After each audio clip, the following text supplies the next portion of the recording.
الحمد للہ رب العالمین والصلاة والسلام علی سید الانبیاء والمرسلین اما بعد فاعوذ باللہ من الشیطان الرجیم بسم اللہ الرحمن الرحیم انما اموالکم واولادکم فتنہ صدق اللہ مولانا العظیم۔ سامعین مکرم، حاضرین مجلس، ناظرین کرام، ہمارا موضوع ہے کہ بگڑی ہوئی اولاد اور کم علم انسان جو تقدیر پر راضی نہیں رہتا، بعد میں اسے بڑی مشکلات کا سامنا کرنا پڑتا ہے۔ اگر وہ تقدیر پر راضی رہے، اللہ کریم سے دعا مانگے کہ اللہ مجھے بیٹے عطا فرما یا بیٹیاں، لیکن میرے لیے خیر کا باعث ہوں، میرے لیے دنیا میں سکھ چین کا باعث ہوں، اے اللہ میرے لیے وہ فتنہ نہ بنانا،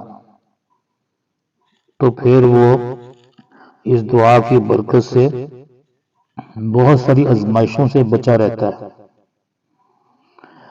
انسان کو چونکہ بہت تھوڑا علم دیا گیا ہے، اس لیے جب وہ اللہ تعالیٰ کے کاموں کی حکمت کو نہیں سمجھتا تو شکوے اور شکایات کرنے لگتا ہے، اعتراض کرنے لگتا ہے۔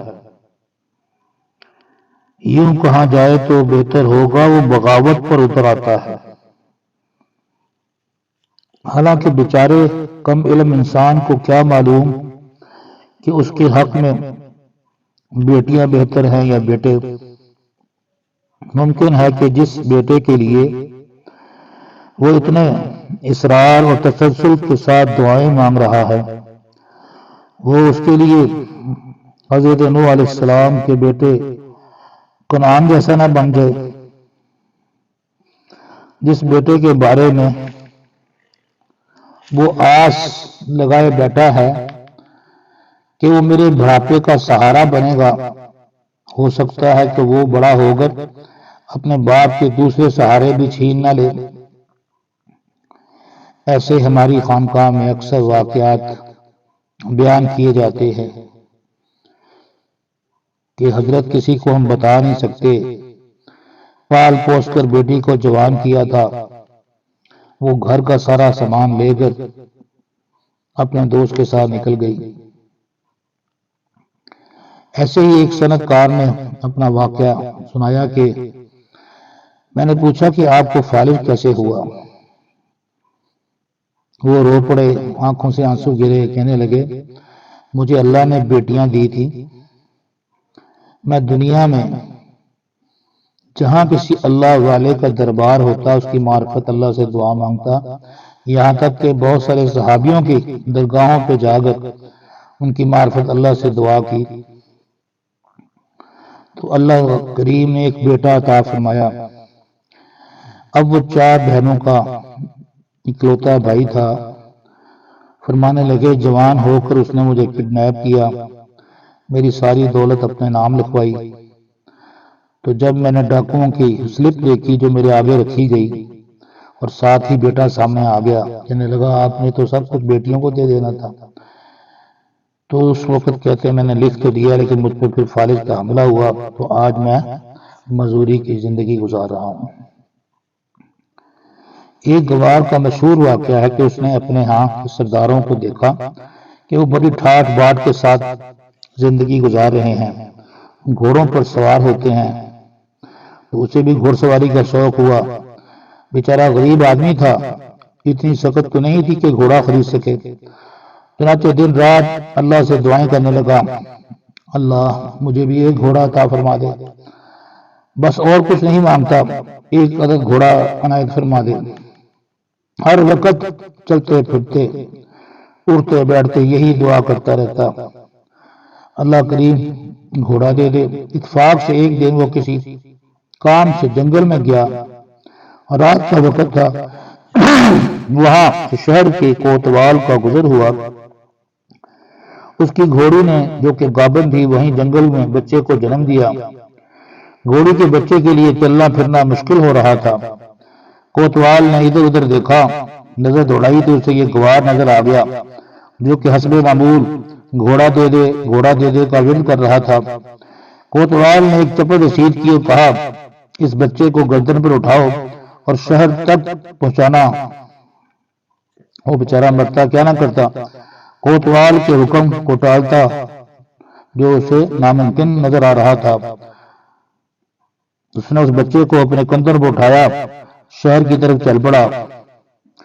چلتا جاتا اور زبان سے اپنی جہالت کی وجہ سے کہتا جاتا، اے اللہ تو دعا سنتا تو ہے، میں نے تجھ سے گھوڑا مانگا تھا تاکہ اس پر میں سوار ہو سکوں، تو نے گھوڑے کا بچہ دے دیا، وہ مجھ پر سوار ہو گیا۔ تو سامعین مکرم، جب آپ تقدیر پر راضی نہیں رہتے، اللہ کریم نے پوری دنیا کو اپنی رضا سے تقسیم کیا ہے، وہ جسے چاہے دیتا ہے، جو چاہے اس سے لے لیتا ہے، تو تقدیر پر راضی رہنے والے سکھ سے چین سے رہتے ہیں۔ بگڑی ہوئی اولاد کی وجہ کیا ہے؟ ہماری تعلیم و تربیت کی کمی، اس طرف آپ توجہ نہیں کرتے، شکوے شکایات اللہ سے کرنے لگتے ہو۔ کبھی کبھی ایسا بھی ہوتا ہے کہ والدین جس اولاد سے بڑی بڑی توقعات لگائے ہوئے ہوتے ہیں، وہ ان کی زندگی کو اجیرن بنا دیتی ہے، ان کے دن کا سکون اور رات کی نیندیں حرام کر دیتی ہے۔ یہاں تک بعض اوقات والدین تنگ آ کر کہہ دیتے ہیں، اے کاش تو جنم ہی نہ ہوا ہوتا۔ کبھی تو ویسے دل برداشتہ ہوتے ہیں کہ بد دعائیں دینے لگتے ہیں، لیکن بد دعا کرنے سے پہلے کبھی والدین نے یوں سوچنے کی بھی زحمت گوارا کی کہ اولاد کا بگاڑ کہیں ہماری غلط تربیت کا نتیجہ تو نہیں۔ اگر تم نے اولاد کی صحیح تربیت کی ہوتی تو تمہیں یہ روز دیکھنا نہ پڑتے، لاڈ پیار اور نخرے دیکھتے رہے، تم تو بس یہی سمجھتے رہے کہ ابھی تو بچے ہیں، ابھی تو ان کے کھیلنے کودنے کا دن ہے، تم تو ان کو گالیوں پر شاباش دیتے رہے، تم تو مہمانوں کے سامنے ان سے ڈانس کی تعریف کیا کرتے تھے۔